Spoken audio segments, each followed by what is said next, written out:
ஆகுதுன்னா பிரம்மஸ்வரூபமான சுக்கிலம் எங்க இருக்கு? புருவ மத்தியத்துல இருக்கு. சோ அந்த புருவ மத்தியத்துல இருந்துதான் இந்த ஜீவசக்தியான வாயு உற்பத்தி ஆகுது. இந்த சுக்கிலம்னு சொல்றது என்ன அப்படின்னா நாடிகளோட வீரியம், இதுக்குதான் சுக்கிலம் அப்படின்னு சொல்றாங்க. இப்ப இந்த ஜீவன்ல இருந்துதானே இந்த சக்தி உண்டாகுது. இந்த ஜீவன்ல உண்டாகிற அந்த சக்தியான வாயு என்ன பண்ணும்னா மேலும் கீழும் உள்ளுக்குள்ளே கதாகதா செஞ்சுக்கிட்டு இருக்குது. அப்படி உள்ளுக்குள்ள மேலும் கீழும் அந்த சக்தியான வாயு கதாகதம் செய்யாம நம்மளுடைய 5 புலன்கள் வழியாக வெளியில வந்து நசிச்சு போய்கிட்டு இருக்குது. இந்த நசிச்சு போய்கிட்டு வெளியில வருது இல்லையா, இதுக்குதான் மாயை அப்படின்னு பேரு. வெளியில வர்றது எல்லாமே பொய் தோற்றம். வெளியில வந்துடுச்சுன்னா அதுவும் பொய்யாயிருது. இங்க பார்க்கக்கூடியதும் பொய், எல்லாமே மாயை. அதனால உள்ள இருக்கிற வரைக்கும் ஜீவ சக்தியா தான் இருக்கு. வெளியில வரும்போது அது வாயுவா மாறுது. வாயுவா மாறின உடனே அது மாயை, அது உண்மை இல்லை, அது பொய் தோற்றம் அப்படின்னு சொல்றாங்க. சரி, இப்ப நம்ம மெயின் டாபிக்கு வருவோம். இதெல்லாம் சின்ன சின்ன ஹிண்ட்ஸ் சாமி கொடுத்திருக்காரு இந்த அத்தியாயத்துல. ஜனன மரணம், இதுதான் இந்த டாபிக். ஜனனம்னா என்ன? பிறப்பு. சோ நாமெல்லாம் எப்படி பிறக்கிறோம்? ஸ்திரீ புருஷ சேர்க்கை நடக்கும்பொழுது என்ன நடக்கும் அப்படின்னா, மனமான ஸ்திரீ, புருஷனான ஜீவன், இந்த ஆணும் ஸ்திரீயும் புருஷனும் சேருவாங்க ஒன்னா.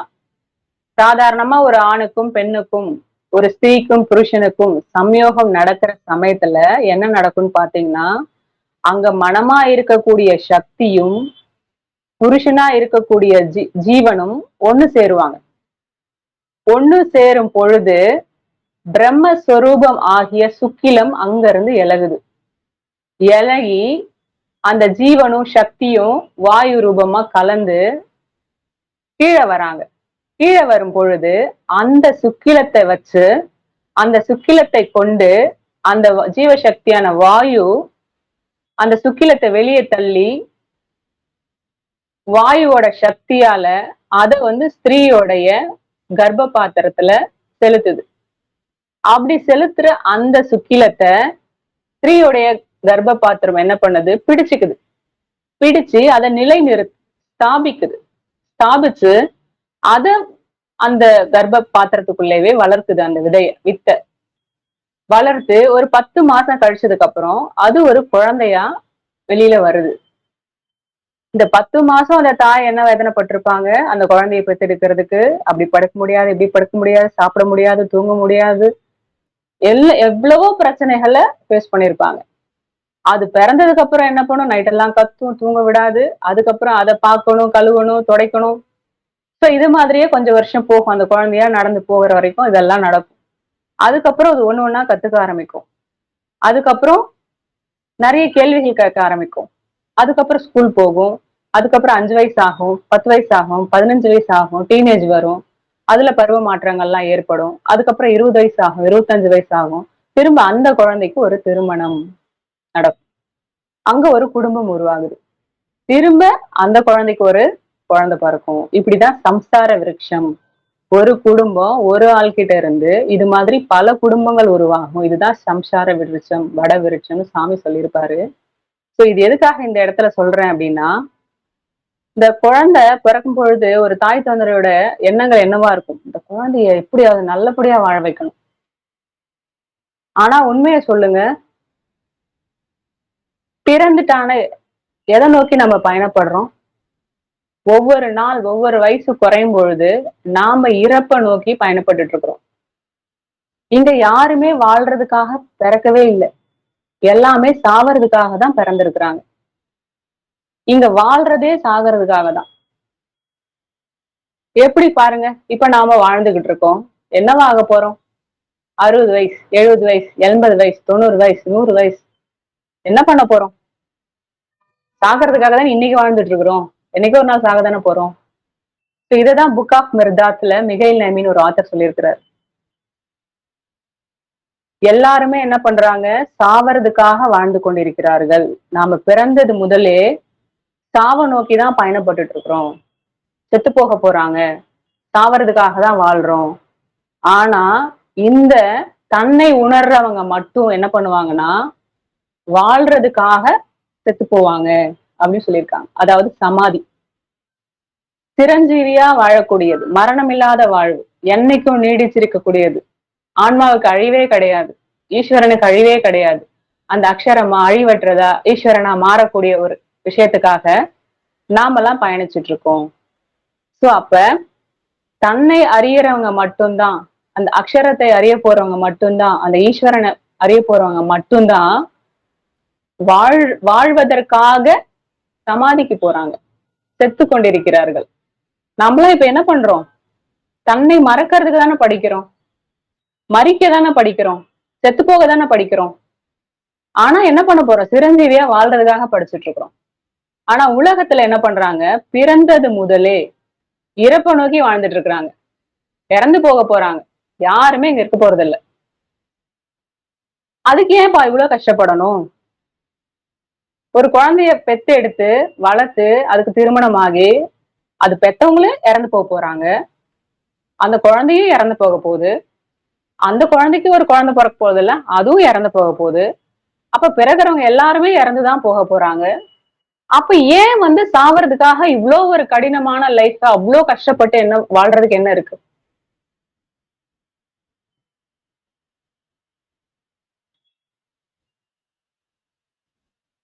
சோ பிறப்பு இப்படிதான் நடக்குது.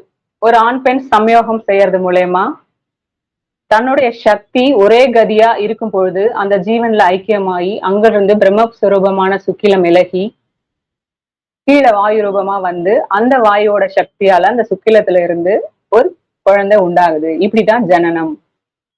மரணம் அதேதான்.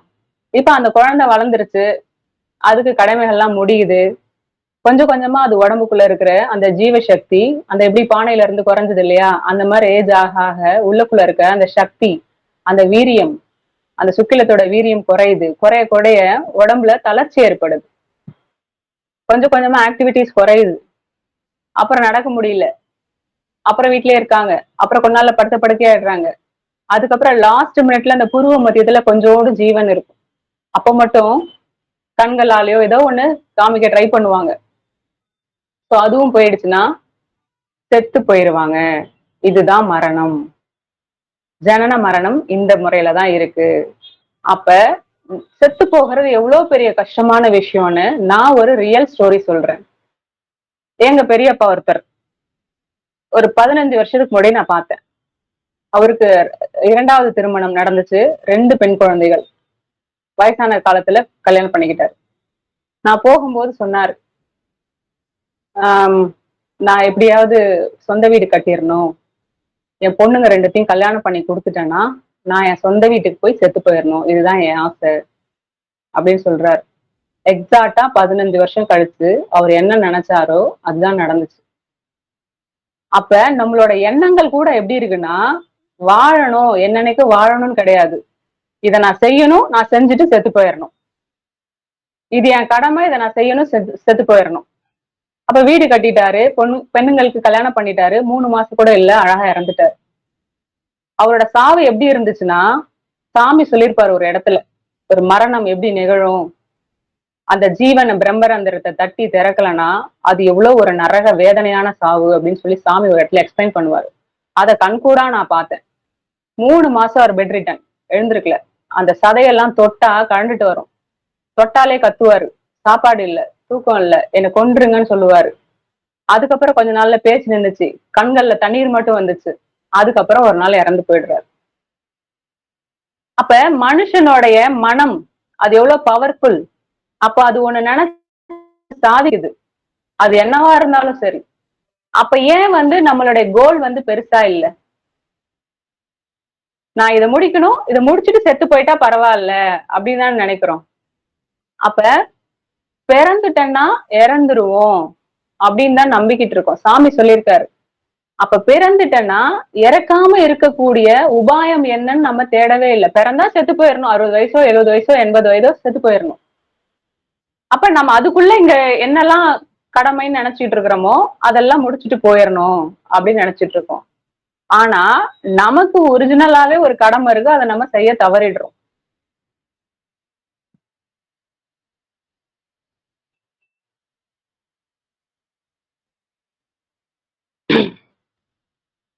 இது எதுக்கு சொன்னா, மனசு, எண்ணம், செயல், சொல், வாக்கு இது எல்லாமே நீ அதுவாக மாறணும்னு நீங்க விருப்பப்பட்டீங்கன்னா, நீங்க எதுவாக மாறணும்னு நீங்க விருப்பப்படுறீங்களோ அதுதான் நடக்கும். இத பத்தி அந்த சீக்ரெட் புக்ல கூட ரோண்டா பைரன் எழுதியிருப்பார். எண்ணங்கள் தான் எல்லாமே. எல்லாமே எண்ணங்கள் தான். பிரபஞ்சநாதன் கூட ஒரு ஆத்தர் எழுதியிருப்பார், புத்தகம் எழுதியிருப்பார். அப்துல் கலாம் சொல்லியிருப்பாரு, கனவு காண் அப்படின்னு. எப்படி தூங்கிக்கிட்டு எல்லாம் கனவு காண்றது இல்ல, விழிப்பு நிலையிலே கனவு காணணும். நான் என்னவா ஆக போறேன் அப்படின்னு சொல்லிட்டு. அப்ப நாம என்ன ஆக போறோம் அப்படின்றத உள் மனதுல இருந்து உணர்வு ரீதியா ஆத்மார்த்தமா நினைக்கும் போது நம்ம அதுவா ஆயிடுவோம். நிறைய பேரை நான் பார்த்திருக்கேன். ஒண்ணு சொல்லுவாங்க, நான் இதை செய்யணும் இதை செய்யணும் செய்யணும்னு சொல்லுவாங்க, கண்டிப்பா அதை செஞ்சிருவாங்க. அந்த மனசுக்கு அவ்வளவு சக்தி இருக்கு. ஏன்னா சாமியுமே சொல்லியிருக்காரு இல்லையா, அடங்கிய மனசு குருவா மாறும், நம்ம கேட்கறதெல்லாம் கொடுக்கும், சொல்லி கொடுக்கும் அப்படின்னு சொல்லியிருக்காங்க இல்லையா. அப்ப நம்மளோட கோல் என்னவா இருக்கணும், ஜீவ ஈஸ்வர ஐக்கியம். சோ அப்ப நாம பார்க்கக்கூடிய விஷயங்கள், கேட்கக்கூடிய விஷயங்கள், செய்யக்கூடிய விஷயங்கள், பேசக்கூடிய விஷயங்கள், இது எல்லாமே இதை சார்ந்துதான் இருக்கணும். சிவவாக்கியர் கூட ஒரு பாடல்ல சொல்லியிருப்பாரு, ஒரு குளவி ஒரு புழுவை எடுத்துட்டு அதோட கூட்டுக்குள்ள போட்டுரும். போட்டுட்டு என்ன பண்ணும், அந்த குளவி அந்த புழுவை என்ன பண்ணும், கொத்திக்கிட்டே இருக்கும்.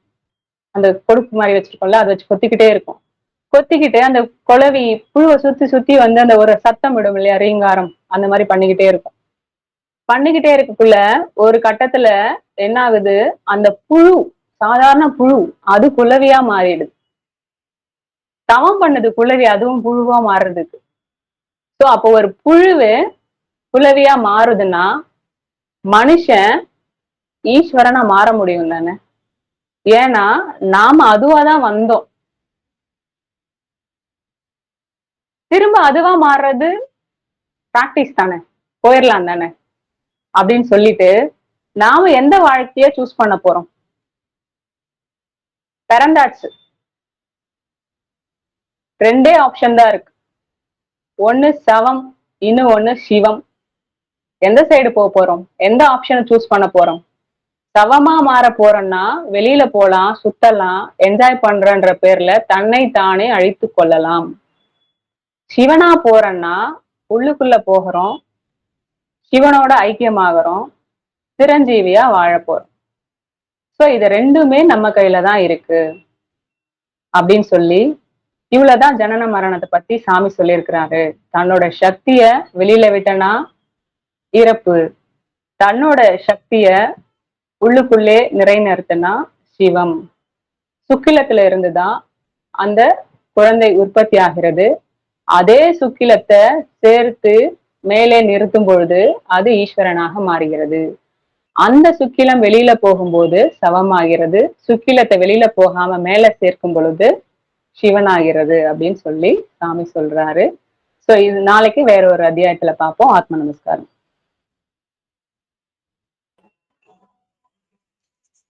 ஆத்ம நமஸ்காரம். ராமகிருஷ்ணன் ராமச்சந்திரன் ஐயா, நீங்க பேசுறதா பேசிடுங்க ஐயா.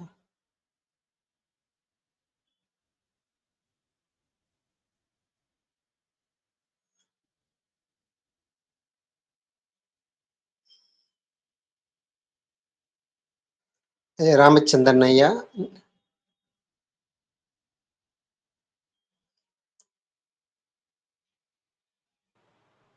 ஐயா அவருக்கு சரியா கேட்கலங்க ஐயா. சரி, அவர் கொஞ்சம் ப்ராப்ளம் போல இருக்கு மைக்கு. சரி சரி, ஓகே, நானே பேசுறேன். ஓகே. சித் சொரூபனும் சாந்தனும் பரபிரம்மமும் சத்குருவும் உமாபதியுமான ஈசனை யான் வணங்குகிறேன். வணக்கம் வணக்கம் ஐயா. நீங்க பேசுறதா பேசுறீங்க ஐயா. வணக்கம் ஐயா.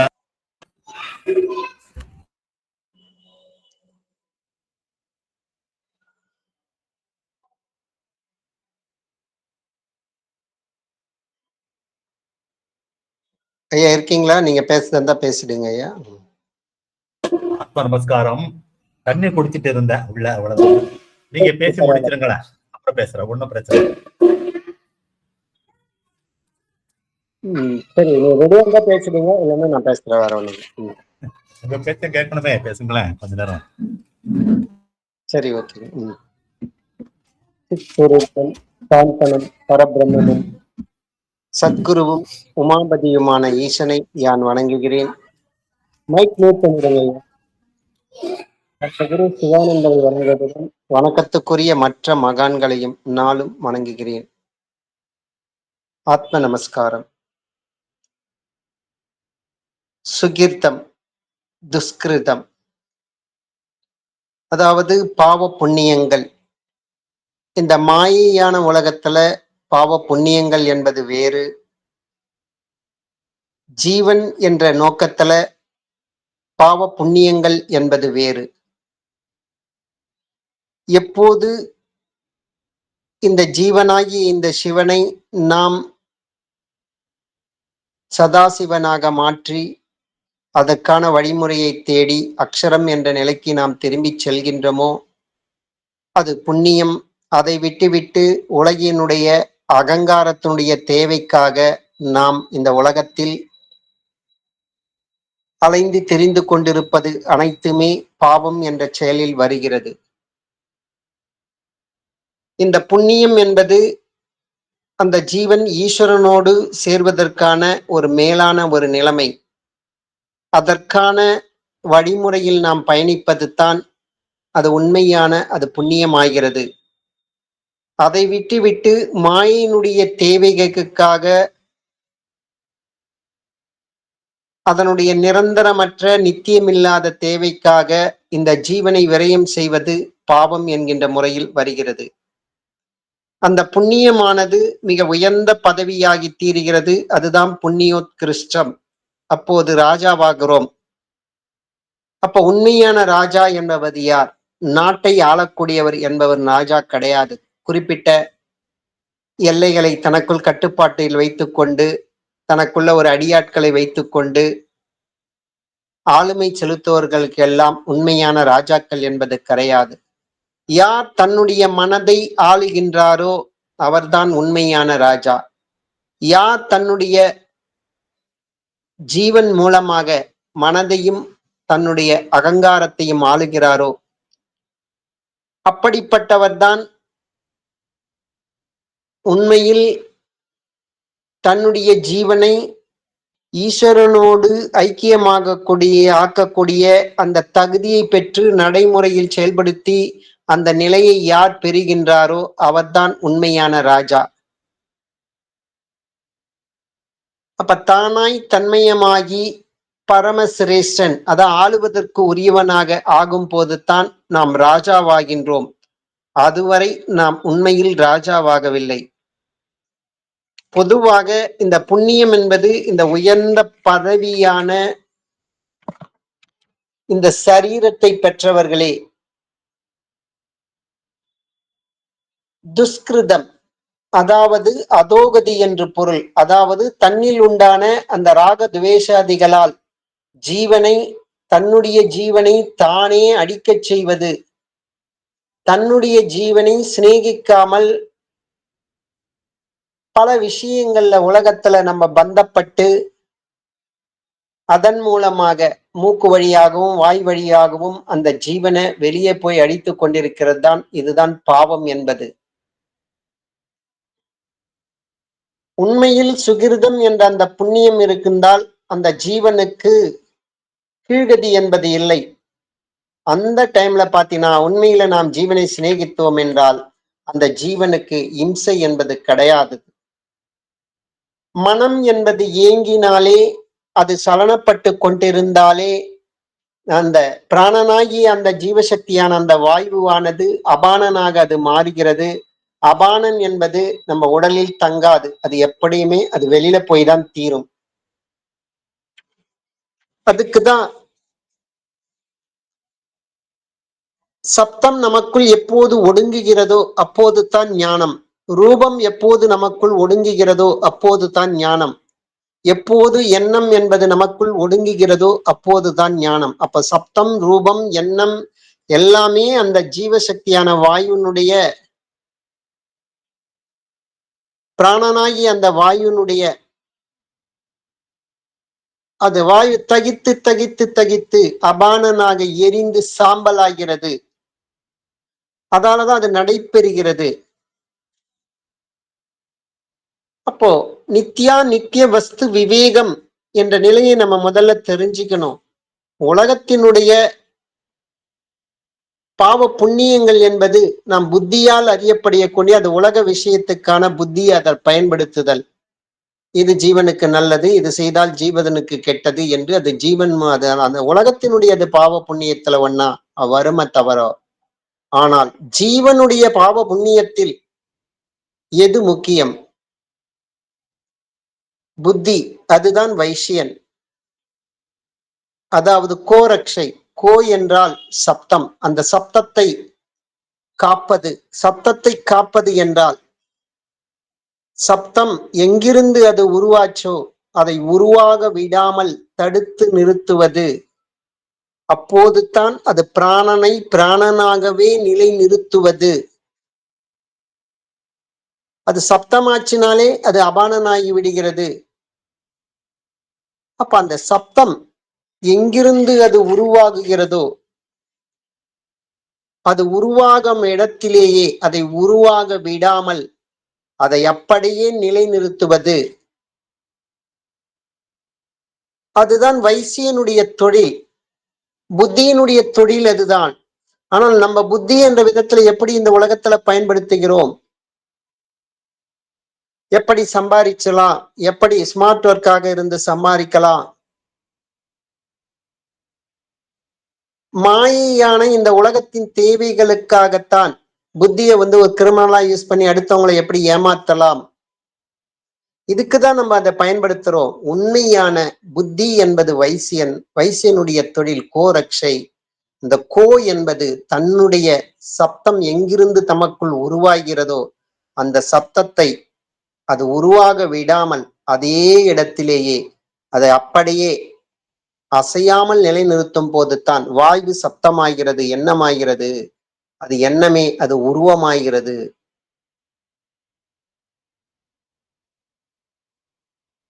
அப்ப அதுக்குதான் அந்த அது உருவாக்க விடாமல் தனக்குள் நிலைநிறுத்தும் போது மட்டும்தான். அதுதான் புத்தியினுடைய வேலை.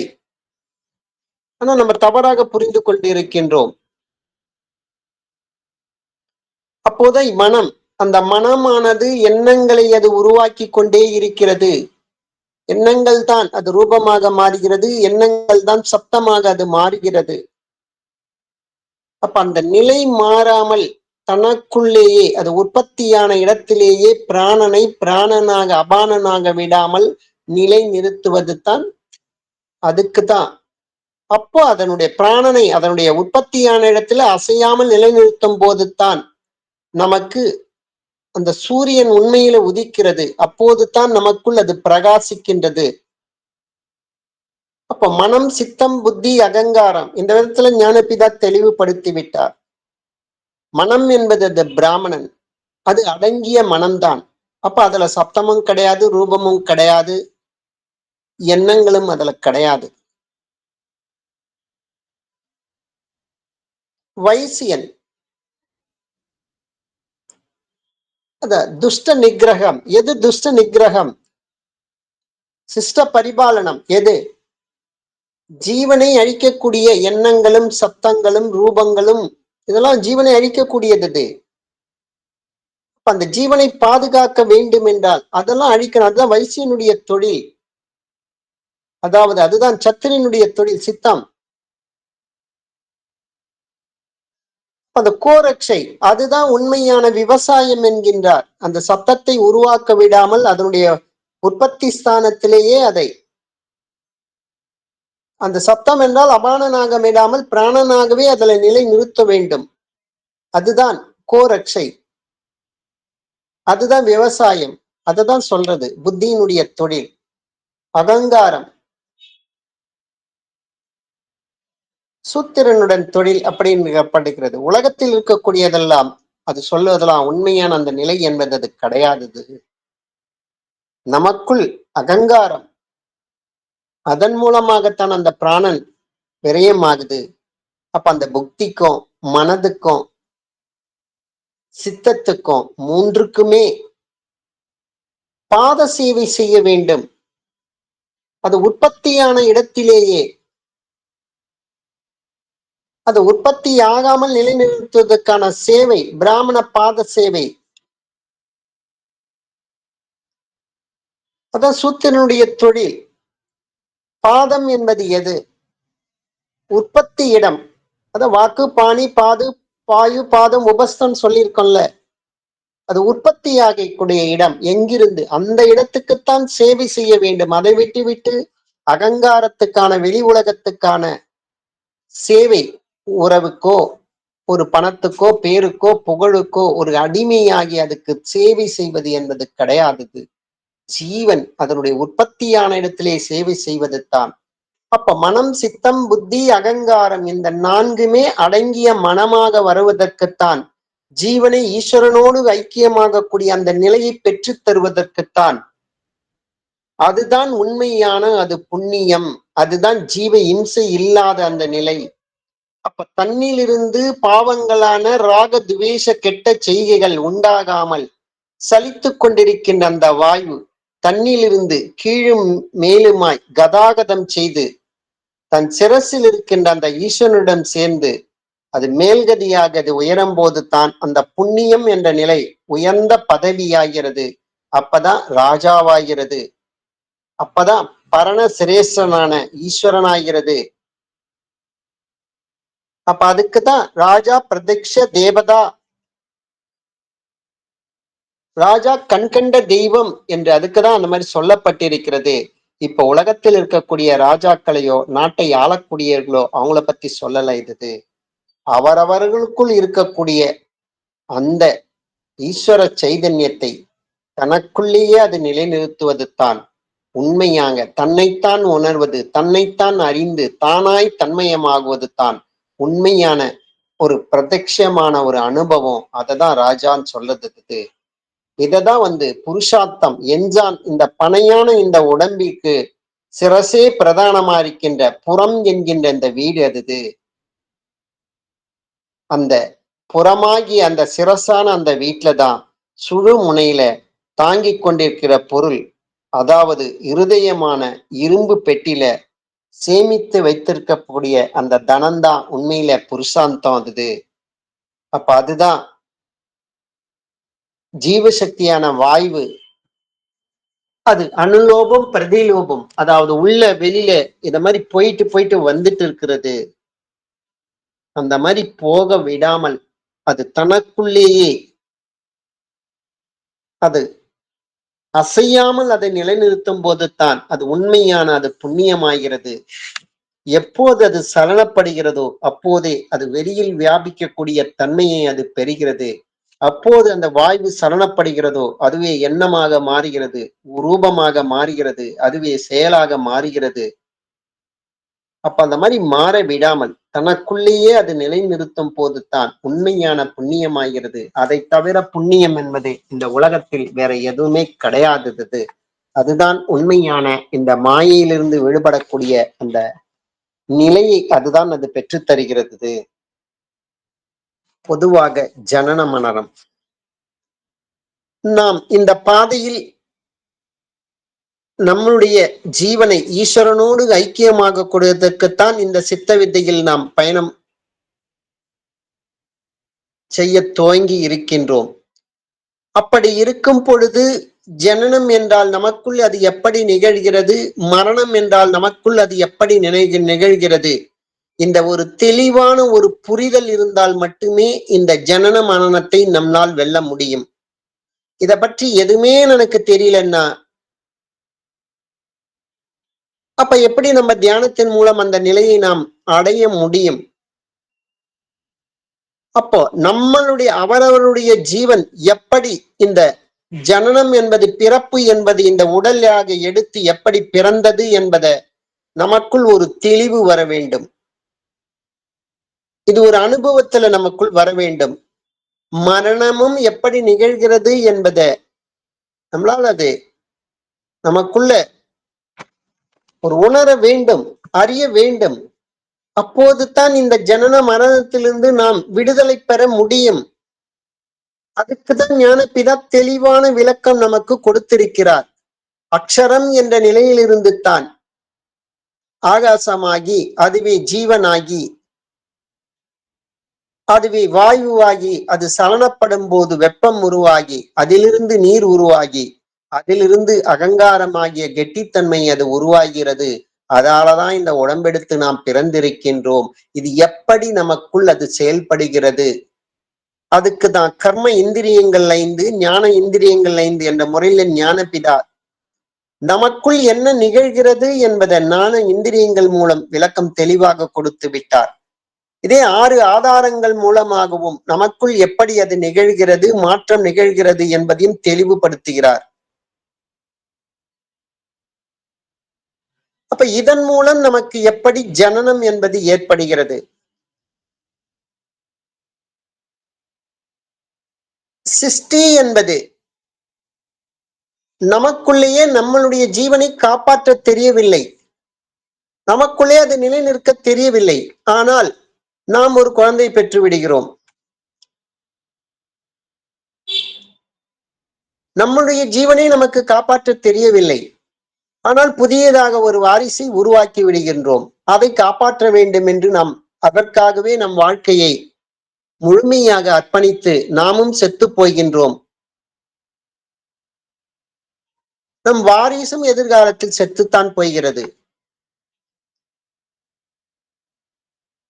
இந்த மாயையான உலகத்தில் அது பந்தப்பட்டதால தான் இப்படி அது நிகழ்கிறது. அது உண்மையில் இந்த மாயையிலிருந்து நாம் எப்படி விடுதலை பெறுவது? இதை உண்மையாக அறிந்து கொள்வது தான் உண்மையான அது ஜனன மரணம். ஜனன மரணம் என்றால் என்ன?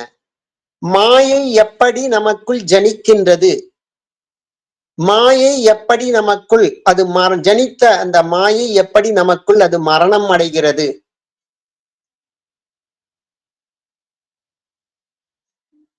அப்ப இது ஒரு நமக்கு கூட ஒரு பிம்பம் தான், இது ஒரு தோற்றம் தான், இது ஒரு அறியாமையினுடைய நிகழ்வு தான். பிறப்பு உண்டானால் இறப்பு உண்டென்று நாம் எண்ணி இருக்கின்றோம். இது தவறு.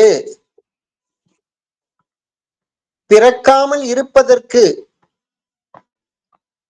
பிறந்துட்டோம், இறக்காமல் இருப்பதற்கு என்ன வழி நம்ம இது வரைக்கும் யோசிக்கல. அப்படி யோசிச்சு அதை நடைமுறை வாழ்க்கையில் நாம் செயல்படுத்தவில்லை. இதுதான் நம்மளுடைய அந்த ப்ராப்ளம். நித்யா நித்திய வஸ்து என்று நாம் அறியவில்லை. அனித்தியத்துக்காகத்தான் நாம் வாழ்ந்து கொண்டிருக்கின்றோம். மாயையான இந்த உலகத்தை நாம் காப்பாற்றுவதற்காகத்தான் நாம் நம்மை அறியாமலேயே அதை செயல் செய்து கொண்டிருக்கின்றோம். மாயையான அவரவருடைய உலகத்தை அவரவர்கள் காப்பாற்றிக் கொள்வதற்காகத்தான் தன்னுடைய ஜீவனை விரயம் செய்து கொண்டிருக்கின்றார்கள். உண்மையில கடைசியில தன் ஜீவனே போயிடுது. இந்த மாயையான வலையில் மாட்டிக்கொண்டு தன்னுடைய ஜீவனையே நாம் முழுவதுமாக இழந்து விடுகின்றோம். அதுக்குதான் ஒரு 8 கால் பூச்சி மூலமாக ஞானபிதா உதாரணம் சொல்லி இருக்கிறாரு. அப்ப நம்மளுடைய அந்த சுக்கிலத்தை விரயம் செய்து இந்த மாயையான உலகத்துல இன்வெஸ்ட்மெண்ட் பண்ணி அது ஜீவனை காப்பாற்றும் அப்படின்னு நம்ம நினைச்சிட்டு இருக்கோம். அது உண்மை இல்லை. அது உண்மையில தன்னுடைய சுக்கிலத்தை அதை விரயம் செய்யாமல் மாயையில இன்வெஸ்ட்மெண்ட் பண்ண வேண்டாம். அதை இன்வெஸ்ட்மெண்ட் எங்க பண்ணணும்? அதனுடைய உற்பத்தியான இடத்திலேயே அதை அங்கேயே கொண்டு சென்று அசையாமல் அதை நிலைநிறுத்தும் போது மட்டும்தான் அது ஈஸ்வரன் மேல இன்வெஸ்ட்மெண்ட் பண்றது. அதுதான் அப்பதான் உண்மையான அந்த ஜீவன் மேல ஒரு பக்தி விசுவாசம் இருக்கிறது என்று அர்த்தம். அது அப்படிப்பட்ட நிலையை எய்துவதற்குத்தான் ஞானபிதா காட்டி கொடுத்த இந்த வித்தை அது. அப்ப ஜனனம் மரணம், ஜனனம் எப்படி நமக்குள் அது உருவாகிறது? புதிய ஒரு சிருஷ்டி உலகத்தில் எப்படி நாம் உருவாக்குகின்றோம்? சிருஷ்டி என்பது ஏதோ நம்ம வாரிசு மட்டும் கிடையாது. அதையும் தாண்டி நான் பணம் சம்பாதிக்கணும், சம்பாதிச்சு வைக்கிறது அது ஒரு பணத்துல ஒரு சிருஷ்டி தான். பேரு புகழ் வேணும் சம்பாதிக்கிறது அதுவும் ஒரு சிருஷ்டி தான். ஏதோ ஒரு கிண்ண சாதனை புரியணும் நான் முயற்சி பண்றது அதுவும் ஒரு சிருஷ்டி தான். இப்படி சிருஷ்டி என்பது பல்வேறு வகையான அது பரிணாமங்களில் நமக்குள் அது வெளிப்பட்டு கொண்டிருக்கிறது. அதெல்லாமா இந்த ஜீவனை அது காப்பாற்றும். ஏன்னா நம்ம போட்டது எல்லாம் இன்வெஸ்ட்மெண்ட் போட்டது எல்லாமே மாயைகளுக்குத்தான் நம்ம இன்வெஸ்ட்மெண்ட் போட்டு இருக்கின்றோம். முதலீடு அதில் தான் இந்த சுக்கிலத்தை நாம் முதலீடு செய்து கொண்டிருக்கின்றோம். தொடர்ந்து அதுக்கான பயணத்தில் தான் நாம் பயணித்துக் கொண்டிருக்கின்றோம். அப்ப உண்மையான தெளிவு அறிதல் எப்படி நமக்குள் அந்த ஜனனம் என்பது உருவாகிறது. வாரிசமற்ற ஜனனம் சொல்லல, மற்றபடி பேரோ புகழோ பணமோ சம்பாதிக்கிறது இந்த உலகத்துல எல்லாமே ஒரு வகை சிருஷ்டி தான். அது இதுக்கெல்லாம் காரணம் நமக்குள் இருக்கக்கூடிய அந்த வாயு தான் சரீரம் என்று சொல்லப்படுகிறது. அதுதான் தேகம். அந்த சரீரம் என்றால் திராவக ரூபமாய் உருகி போய் கொண்டிருப்பது தகநிதி தேக என்ற வாக்கின்படி தேகம் என்றால் தகனமாகிக் கொண்டிருப்பது, அதாவது எரிந்து அழிந்து போய் கொண்டிருப்பது என பொருள்படும். அப்ப ஜீவனை அழிச்சுதான் நம்மை உலகத்தினுடைய தேவைகளை நாம் நிறைவேற்றிக் கொள்கின்றோம். இந்த மாயினுடைய தேவைகளை நாம் நிறைவேற்றிக் கொண்டிருக்கின்றோம். அதுதான் நம்மளை காப்பாற்றம் என்று மாயைத்தான். அப்பன்னா சரீரமாய் தேகமாய் ஜீவனாய் இருக்கின்ற அந்த பொருள் வாயுவாக பரிணமித்து பலவித விசாரங்கள் நிமித்தம் நசித்து கொண்டிருக்கிறது. அப்படி நசிப்பதில் தான் நாம செத்து போவதென்று சொல்லப்படுகிறது. ஜீவன் கொஞ்சம் கொஞ்சமாக செத்து போய்கொண்டே இருக்கின்றது. ஏன்னா நம்ம அந்த ஜீவன்ஸனை மாயில நம்ம இன்வெஸ்ட்மெண்ட் பண்றதால தான். அப்ப அந்த ஜீவனுடைய அந்த சலனத்திற்குத்தான் சக்தி என்று பெயர். அந்த வாயு உற்பத்தி ஆகின்ற அந்த புருவ மத்தியத்தில் தான் சுக்கிலம் என்பது இருக்கிறது. அந்த நாடியிலிருந்து உண்டாகிய வீரியம்தான் இந்த இடத்துல சுக்கிலம் சொல்லிட்டு சொல்றது. அப்ப ஜீவனிலிருந்து உண்டான அந்த சக்தியான அந்த வாயு இந்த ஜடத்துக்குள்ள அது மேலும் கீழமாக கதாகதம் செய்கிறது, நடனமாடுகிறது. அந்த வாயு தான் அந்த ஜீவன் அந்த சலனத்தால தான் வாயுவாக அது பஞ்ச இந்திரியங்கள் 5 புலன்கள் வழியாக அது வெளியே போய் அழிகிறதே மாயை என்று சொல்லுவது. அது வெளியில போய் அழியறதுதான் மாயை. அது சம்யோக காலத்துல ஸ்ரீயா இருக்கின்ற அந்த சக்தியானது வெளியே போகாமல் தனக்குள்ள ஒரே கதியாக அதனுடைய உற்பத்தி ஸ்தானமான புருவ மத்தியத்துல சென்று புருஷனாய் இருக்கின்ற ஜீவனோடு சேருகிறது. அந்த ஸ்ரீ புருஷ சம்யோகத்தினால்தான் அக்னி சொரூபமாய்க்கிற அந்த சுக்கிலத்தை இலக்கி கீழே கொண்டு இப்ப சொன்ன மாதிரி ஜீவ சக்தியோடு கலந்து அது கீழ் நோக்கி அந்த சுக்கிலத்தை கொண்டு தான் ஜீவசக்தி அந்த வாய்வு என்பது சிருஷ்டிக்கிறது. இந்த விதமாகத்தான் நமக்குள்ள அந்த ஜனனம் என்பது அது உண்டாகிறது. அப்போ ஒரு மனிதனாக பிறந்தோம் என்றா மனிதன் என்று அபிமானிக்கப்பட்டிருக்கின்ற நாம் அப்படிப்பட்டவர்களை நாம் சிருஷ்டிக்க வேண்டும் என்றால் நமக்குள் அது என்ன நடைபெறுகிறது? அது வெளியில மாயையில நோறு உற்பத்தியை சிருஷ்டி ஒண்ணு நம்ம உருவாக்குறோம். மாயை தொடர்ந்து இயங்குவதற்காக, மாயையான இந்த உலகம் தொடர்ந்து இயங்குவதற்காக நம்மளுடைய வாரிசுகளை நாம் உருவாக்கி கொண்டிருக்கின்றோம்.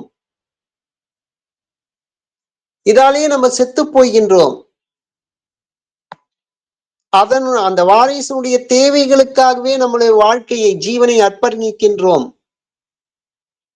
அப்ப அடிப்படையில நம்ம ஜீவனை நமக்கு அந்த இடத்துல காப்பாற்றிக்க தெரியறதில்ல, அழிந்துதான் போகின்றோம். அப்ப உண்மையான சிருஷ்டி என்பது எது? நமக்குள்ளது. ஜீவனை உண்மையாக நாம் சிநேகிப்பது தான், ஜீவனை விரயமாக்காமல் செய்வது தான் உண்மையான சிருஷ்டி. பொதுவாக பார்க்கலாம், மின்சாரத்துறையில சேமித்த மின்சாரம் உற்பத்திக்கு சமம். அதே மாதிரிதான் உங்களுடைய அந்த ஜீவசக்தியான அந்த வாயுவை விரயமாக்காமல் வைத்திருந்தாலே ஜீவசக்தியான அந்த ஜீவனை நீங்கள் சிருஷ்டிக்கிறீர்கள் என்று தான் இந்த இடத்துல அர்த்தம். அது செலவு அனாவசிய தேவைகளை செலவு பண்ணாதல் இருந்தாலே நீங்க சம்பாதிச்சதுக்கு அது சமந்தான். அதே மாதிரிதான் உங்களுடைய ஜீவனை உங்களுக்குள் இயல்பாகவே பிரம்மஸ்வரூபமாக இருக்கக்கூடிய அந்த சுக்கிலம் இயல்பாக இருக்கிறது. அதை விரயம் செய்யாமல் அது உங்களுக்குள்ளேயே நிலை நிறுத்த வேண்டும். அப்போ அந்த நிலையில தான் அது உண்மையான மரணத்தை வெல்லக்கூடிய அந்த வாய்ப்பை அதுதான் அது பெற்று தரும். அப்ப உண்மையான ஜனனம் மரணம் என்பது நமக்குள்ள எப்படி நடைபெறுகிறது இதை நம்ம அறிந்தால் மட்டும்தான் சிறிது. நம்ம இந்த தியானத்தின் மூலமாக இந்த அனுபவத்தை நாம் உணரும் போது மட்டும்தான் அந்த நிலையை எய்த முடியும் என்பதுதான் ஞானபிதா நமக்கு இந்த 4வது பாகத்துல தெளிவுபடுத்துகிறாரு. தொடர்ந்து நாளைக்கு நாம ஈஸ்வர சேவை என்ற பகுதியை பார்க்கலாம். அனைவருக்கும் ஆத்ம நமஸ்காரம். ராமச்சந்திரன் ஐயா, நீங்க சொல்லுங்க ஐயா. நன்றி. ஆத்ம நமஸ்காரம் அனைவருக்கும் தெரிவித்துக் கொள்கிறேன். எனக்கு முன்னால் பேசிய சௌந்தர்யா அவர்கள் அழகான ஒரு கருத்தை சொன்னார்கள், பல கருத்துக்களுடன். ஜீவசக்தி வாயு வெளியே பல விசாரங்கள் நிமித்தம் நசித்து செல்வதால் தான் செத்து போகிறோம். ஆக நம்ம வாழ்றதே சாவுறதுக்கு தான் என்று சொல்லிவிட்டார்கள். அப்போ செத்து போனது போல் இருந்தால் வாழ முடியும் என்று ஒரு கேள்வி எனக்கு வந்தது. அதை பற்றி பார்க்கலாம். நமது பாலசுப்ரமணிய ஐயா அருமையாக ஒரு விஷயத்தை சொன்னார், புருஷார்த்தம் பற்றி. தவிரவும் பிறந்துட்டோம், ஏன் பிறந்தோன்னே தெரியல, ஆனா வாரிசு உருவாக்கிட்டோம்னு சொன்னார். அவர் அப்படி சொல்லும்போது எனக்கு மனதில் ஒரு பாட்டு ஒலித்தது. அவருக்கும் தெரிந்திருக்கும், உங்களுக்கும் தெரிந்திருக்கும், பிரபலமான பழைய பாடல் தான். ஏன் பிறந்தாய் மகனே, ஏன் பிறந்தாயோ, நான் பிறந்த காரணத்தை நானே அறிய முன்னே, நீயும் ஏன் பிறந்தாய் செல்வ மகனே. அருமையான தத்துவத்தை அப்போது பாடலாக தெரிந்தது. பாலசுப்ரமணியா பேசும்போது தத்துவமாக தெரிந்தது. இப்படி நான் இந்த விஷயங்களை கேட்கும்போது எனக்கு சில விஷயங்கள் தோன்றின. அந்த விஷயங்களையும் அந்த விஷயங்களுடன் எனது இத்தனை வருஷம் வாழ்ந்த அனுபவத்தில் அறிந்த விஷயங்களையும் சேர்த்து சில மணித்துளிகள் பேசுகிறேன். மனதில் பட்டதை பேசுகிறேன். எனவே என் பேச்சுக்கு ஒரு தலைப்பு இல்லை. பேசிய பிறகு நீங்களே ஒரு தலைப்பு கொடுத்தால் அதில் தவறு எதுவும் இல்லை. ஜனனம் மரணம் சொன்னார்கள். ஜனனம், பிறந்து விட்டோம், அது முடிந்த கதை. அது எப்படி என்ன தெரிந்து கொண்டோம். சரி, அதை நீ பயிற்சியில் கொண்டு வரப் போவதில்லை, சித்த வித்தியாதிகள் பிறக்கப் போவதும் இல்லை. அதுதான் நமது லட்சியம், நமது நோக்கமும் கூட. இனி பிறந்த பிறகு மரணம், அதற்கு பயிற்சி பெற வேண்டும், தயாராக இருக்க வேண்டும். அந்த மரணமில்லா பெருவாழ்வு வாழ வேண்டும், மரிக்காமல் இருக்க வேண்டும் என்பதுதான் நமது நோக்கம், சித்த வித்தியார்த்திகளின் நோக்கம். அதற்கு ஞானபிதா சொல்கிறார், மரிக்க பழக வேண்டும், மறக்க பழக வேண்டும். அதாவது திரிபுர தகனம் என்று சொல்லுவார்களே, அந்த பதிவுகளை எல்லாம் அழிக்க வேண்டும், மறக்க வேண்டும். ராகத்வேஷம் இல்லாமல் ஒரு நிலைப்பட வேண்டும். ஒரு நிலைப்படுதல் தான் அதை ஏககிரி, ஏககிரி, ஒரு கிரி, ஒரு நிலைப்படுதல் தான் ஏககிரி என்று சொல்லுவது. அந்த ஏககிரி வர வேண்டும் என்றால் ஏக ருசி வர வேண்டும். ஏக ருசி என்றால் என்ன? நாக்கு மட்டுமல்ல, ஐம்புலன்களும் ஏக ருசியாக அமைய வேண்டும். அந்த 5 புலன்களும் பசி பசி என்று ருசிக்காக அலையக்கூடாது.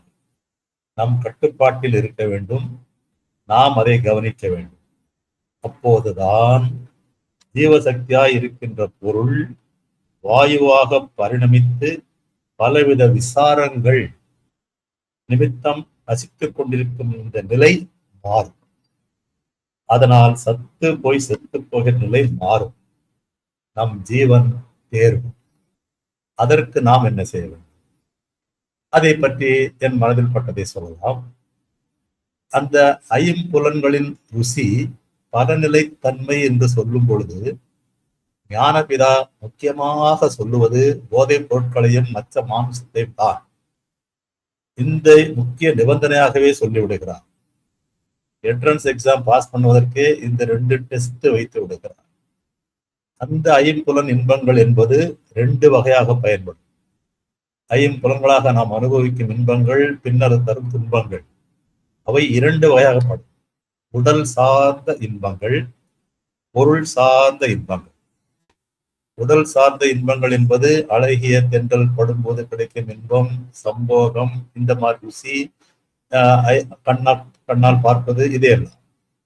பொருள் சார்ந்த இன்பங்கள் என்று சொன்னால் காரு, பைக்கு, பங்களா, நிலம், புலம் வாங்குவது. ஆக உடல் சார்ந்ததும் பொருள் சார்ந்ததுமான ஒரு இன்பம் இருக்கிறது. 2ம் சார்ந்த ஒரு இன்பம்தான் மது என்ற துன்பம். எத்தனை பானங்கள் இருந்தாலும் மதுவைத்தான் குடி என்பார்கள். ஏனென்றால் அதுதான் உயிரை குடிக்கிறது. டீ, காபி, கூல்ட்ரிங்க்ஸ் உயிரை குடிப்பதில்லை, மதுதான் உயிரை குடிக்கிறது. எனவே அதை குடி என்று சொல்லிவிட்டார். முதலில் குடிக்க தயங்கினான், பின்னர் குடித்தான், மயங்கினான். மயக்கமானது ருசி கண்டான். பின்னரும் குடித்தான், செத்துப்பான். டாக்டர் எழுதினார், சாவுக்கு காரணம் மது வருந்தியது என்று. இதை அறிந்த மது வருந்தியது, வருத்தப்பட்டது. நானா காரணம்? நானா இதற்கெல்லாம் காரணம்?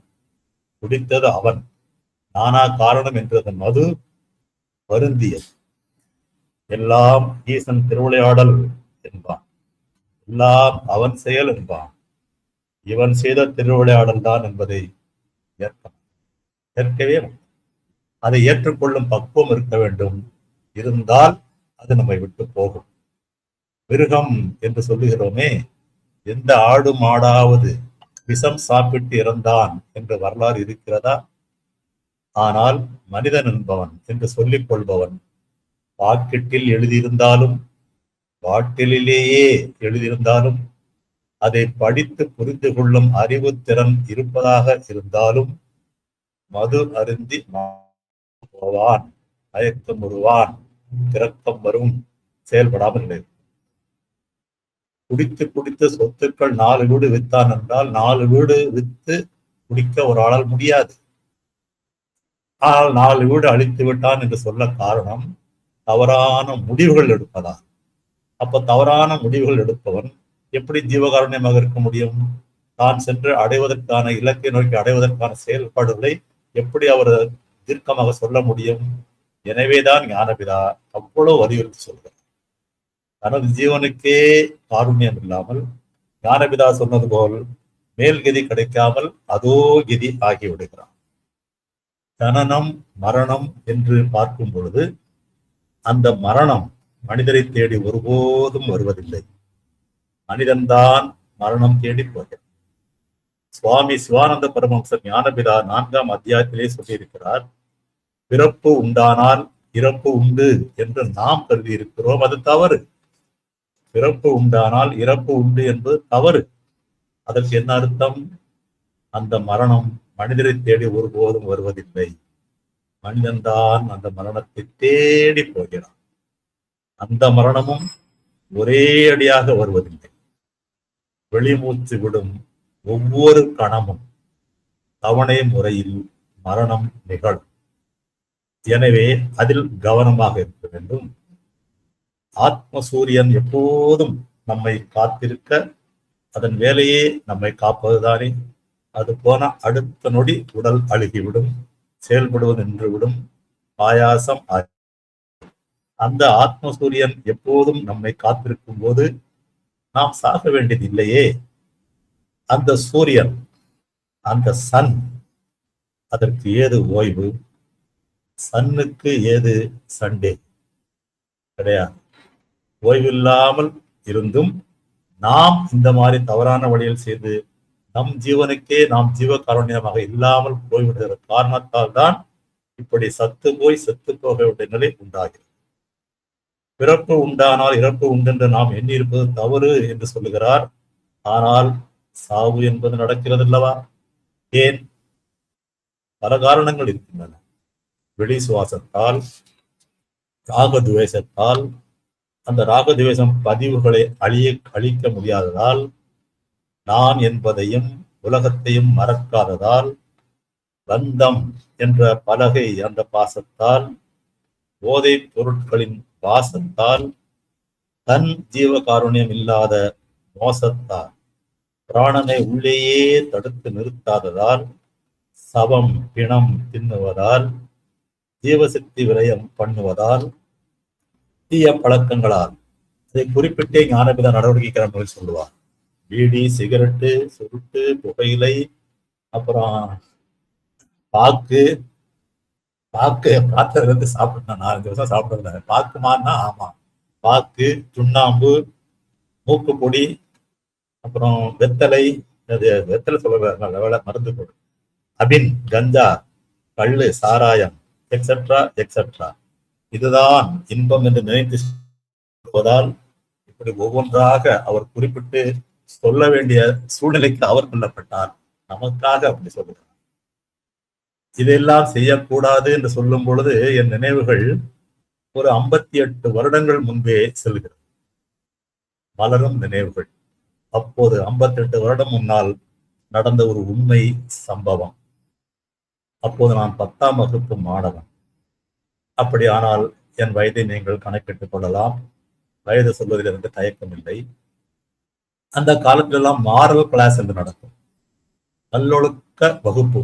வாரத்தில் ஒரு தடவை அல்லது 2 தடவை மாரல் டீச்சர் என்று ஒருத்தர் வருவார். நல்ல ஒழுக்கங்களை போதிப்பார். இப்போது அப்படி இருப்பதாக தெரியவில்லை.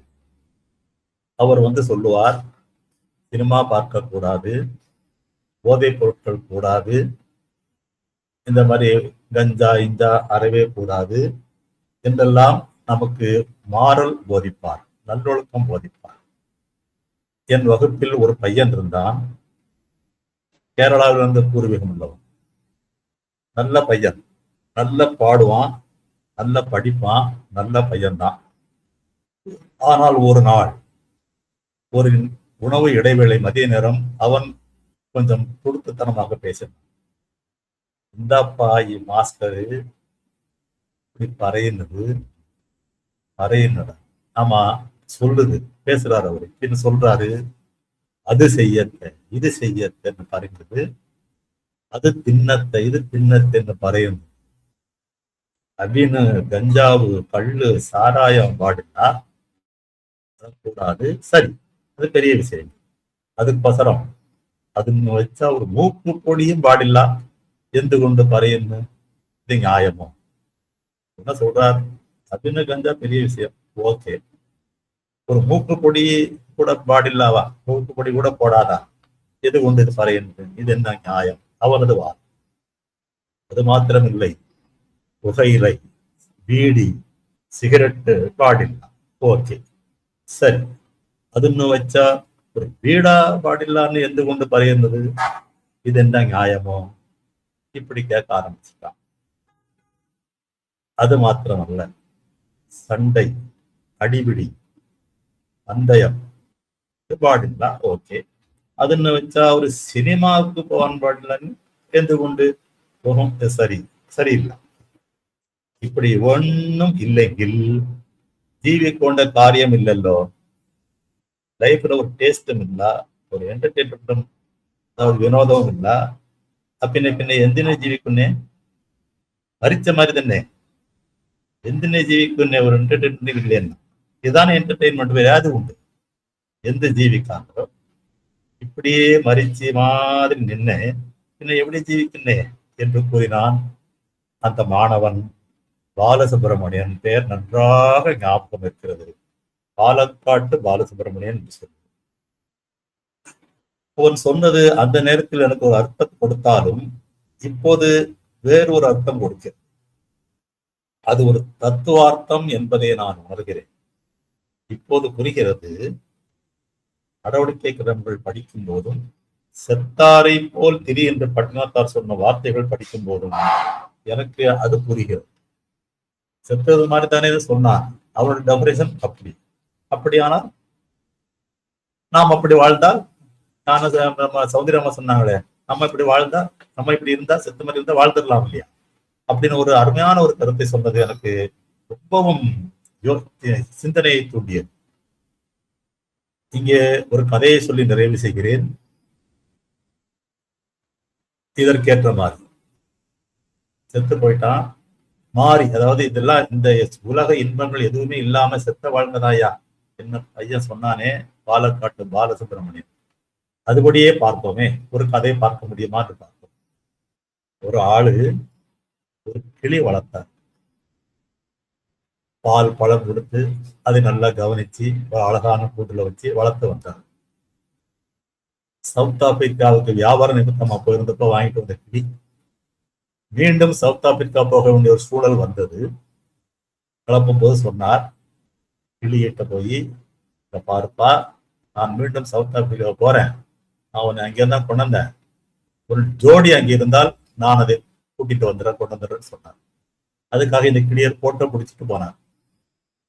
அதுகிட்ட காமிக்கலாமே, அந்த கிளிகள்கிட்ட காமிச்சா ஜோடி இருந்தா ஒரு ரியாக்ஷன் காமிக்குமே என்று அங்கே போய் வேலைகள்லாம் முடிந்த பிறகு கிளிகள் வாழும் வனப்பகுதிக்கு சென்று இவர் வீட்டில் இருக்கும் இந்த கிளியின் போட்டோவை ஒவ்வொரு கிளியிடமாக காண்பித்துக் கொண்டே வந்தார். ஒரு கிளியும் ரியாக்ஷன் அவ்வளவுதான் போல இருக்கு, இங்கில போல இருக்கு, உயிரோடு இருக்காதோ நினைச்சிட்டு வரும்போது தூரத்தில் ஒரு கிளியை பார்த்தார். பறவைகள் கொக்கு போல் சோகமாக நிற்கும் ஒரு காலில், அது ஒரு காலில் நின்று கொண்டிருந்தது. ஒரு கால் நிற்கும் அந்த கிளி ஒரு கால் அந்த கிளியாக இருக்குமோ என்று எண்ணி அந்த கிளியிடம் போய் இந்த போட்டோவை காண்பித்தார். அந்த கிளி கால்கள் படபடத்தன, ரெட்டைகள் அடித்துக் கொண்டன, ரியாக்ஷன் காண்பித்தது, செத்து விட்டது. ஐயா, இங்க உள்ள கிளி கூண்டில் இருக்கிறத பார்த்து வருத்தப்பட்டு செத்து விட்டது போல நாம் காரணமாகி விட்டோமே என்று சொல்லி என்ன செய்ய முடியும்? செத்த கிளி வந்து விட்டோம். இங்கே வந்து நடந்ததை சொன்னார். அதை கேட்ட இந்த கிளி உடனே கால்கள் படபடத்தன, வெட்டைகள் அடித்துக் கொண்டன, ரியாக்ஷன் காண்பித்தது, செத்து விட்டது. ஐயோ, 2 கிளி சாவுக்கு காரணமாயிட்டேனே, அது இறந்து விட்ட செய்தி கேட்டு மனம் தாங்க முடியாமல் இது இறந்து விட்டதோ என்று எண்ணி இவர் வருந்தினார். செத்த கிளியை கூண்டில் வைத்திருப்பானேன் எடுத்து வெளியே போட்டார். உடனே வெளியே போட்டவுடன் அந்த கிளி பறந்து போய் உயரத்துல போய் ஒரு மரத்துல போய் உட்கார்ந்துருச்சு. சாகல. அது அங்கிருந்து சொன்னது, இந்த கூண்டிலிருந்து எப்படி தப்பிக்கிறதுங்கிற வித்தைய என் ஜோடி ஓ மூல சொல்லி அனுப்பியிருக்கு. அதை நான் தெரிஞ்சுக்கிட்டேன். இப்போ சுதந்திரமா இருக்கேன். இந்த கூண்டிலிருந்து நான் இப்ப சுதந்திரமா இருக்கிறேன் என்று சொல்லி பறந்து சென்றது. இப்போ இந்த கதையிலிருந்து நாம் தெரிந்து கொள்ள வேண்டிய விஷயம் என்னன்னா, அந்த கூண்டுதான் ஐம்புலன்கள் என்ற அவஸ்தை. அந்த கூண்டுதான் இவ்வுலகில் இன்பங்கள் உள்ள பந்தம். அந்த கூண்டுதான் நாம் மாண்டு போவதற்கு ஒரு மார்க்கம். அந்த கூண்டிலிருந்து விடுபட வேண்டும் என்றால், பட்டினத்தார் சொன்னாரே, செத்தாரை போல் திரி என்று செயல்பட வேண்டும். அதைத்தான் நடவடிக்கை கிரமங்களும் நமக்கு சொல்லுகிறோம். அந்த பாலக்காட்டு பாலசுப்ரமணியன் என்ற என்னுடைய நெருங்கிய நண்பர் சொன்ன தத்துவார்த்தத்தை பார்த்தாலும் சரி, பட்டினத்தார் பாடலை பார்த்தாலும் சரி, கிளி கதையை பார்த்தாலும் சரி, இவை அனைத்தையும் உள்ளடக்கி நமக்கு எளிமையாக சித்தவேதம் நடவடிக்கை கிரமங்கள் தந்திருக்கிறார்களே, அதை பார்த்தாலும் சரி, ஒன்று புரிகிறது, செத்தால் வாழலாம். நன்றி. ஆத்ம நமஸ்காரம்.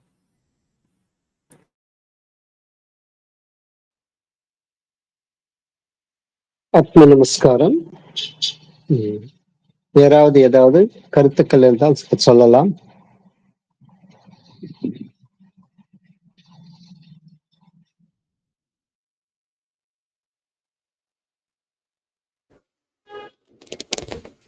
சரிங்க, இப்ப நிறைவு செய்துக்கலாம். இப்போ பொதுவாக சுகிர்தம் துஷ்கிருதம், எது பாவம் எது புண்ணியம், எது நமக்கு ஜனனம் எது மரணம் என்பதை பற்றிய இன்றைய சித்தவேத புரிதல்ல பார்த்தோம். இதுக்கெல்லாம் அடிப்படை காரணமாக இருந்து எது என்றால் நமக்குள் நம்முடைய மனம் ஆகிய இந்த மாயைத்தான், இந்த மாயையான இந்த உலகம்தான் இதற்கு காரணம். அடிப்படையில ஞானபிதா அதுக்குதான் மனசாட்சிக்கு விரோதமாக யாதொரு செயலையும் செய்ய மாட்டோம் என்ற ஒரு உறுதிமொழி. எப்போது நாம் அந்த மனசாட்சிக்கு ஒரு விரோதமாக எந்த ஒரு செயலையும் செய்யாமல் இருப்பது என்று என்னவென்றால் அது உடலாலும் மனதாலும் வாக்கினாலும் கர்மத்தினாலும் என்றால் அடிப்படையில அந்த மனமானது அது எங்கிருந்து அது உற்பத்தியாச்சோ அதே இடத்தில கொண்டு போய் சேர்த்து அந்த ஜீவனிலேயே அது லயிக்கச் செய்வது தான். அதுதான் உண்மையான அது மனசாட்சிக்கு விரோதமாக செயல்படாமல் இருக்கக்கூடிய தன்மை. அப்ப அது அடங்கிய மனமாக இருக்கும் போது மட்டும்தான் நம்ம மனசாட்சிக்கு விரோதம் இல்லாமல் அந்த செயலை நாம் ஒரு சாட்சி மாட்டமே இருந்து ஜீவனை ஈஸ்வரனோடு ஐக்கியமாகக்கூடிய அந்த நிலையை நம்ம அது பெற்றுத் தருவதற்கு ஒரு வழிகாட்டிய நிலையை அது பெற்றுத் தருகிறது. அப்ப அதுக்குதான் ஞானபிதா அந்த உறுதிமொழியை நாம் முழுமையாக எப்போது கடைபிடிக்கிறோமோ அப்போது தான் இந்த ஜீவன் ஈஸ்வரனோடு ஐக்கியமாகுவதற்கு அடங்கிய மனமாக இருந்து அதுதான் நமக்கு குருவாக வழிகாட்டுவதற்காக துணை புரியும். எப்போது நம் மனம் நமக்குள் அது அசையாமல் அது விழிப்பு நிலையில் நிலைநிறுத்தப்படுகிறதோ அடங்கிய மனமாக இருக்கின்றதோ அதுதான் நமக்கு அவரவர்களுக்கு அவருடைய மனம்தான் அத்தகைய அந்த மனம்தான் ஒரு குருவாக வருகிறது. அந்த மனம் எப்போது ஒரு குருவாக வருகிறதோ கூடவே சித்தம் புத்தி அகங்காரம் எல்லாமே அந்த மனதிற்குள்ளேயே அது ஒடுங்கி அது ஜீவன் காட்டக்கூடிய அந்த வழியை அது அடைகிறது. அப்பதான் அந்த ஜீவன் ஆலயம் சிறியது அந்த அடங்கிய மனதினுடைய அந்த சப்போர்ட்டின் மூலமாகத்தான் தானும் ஒரு அசைவில்லாத நிலையை பெற்று சதா சிவனாக மாறி அக்ஷரமாக மாறுகிறது. பிரம்மானந்தத்தை பெற்று அதிலேயே லயித்து தானாய் அது தன்மயமாகி அது தீருகிறது. அப்ப அந்த உறுதிமொழியை நாம் ஒவ்வொரு க்ஷணமும் அதை ஞாபகப்படுத்துவதோடு அல்லாமல் அதை செயல்முறையில் நாம் கொண்டு வரும்போது மட்டும்தான் இந்த சித்த வித்தை பெற்றதுடைய முழு பலனை அடைய முடியும் என்பதுதான் இந்த இடத்துல அனைவருக்கும் ஞாபகப்படுத்துவதுடன் எனக்கும் இதை ஞாபகப்படுத்திக் கொள்கின்றேன். தொடர்ந்து நாளைக்கு நாம் அடுத்த பகுதியில உலக சாந்திக்குள்ள ஜீவிதத்துல பயணிக்கலாம். அனைவருக்கும் ஆத்ம நமஸ்காரம். அனைவருக்கும் ஆத்ம நமஸ்காரங்க. அனைவருக்கும் ஆத்ம நமஸ்காரம். அனைவருக்கும் ஆத்ம நமஸ்காரம்.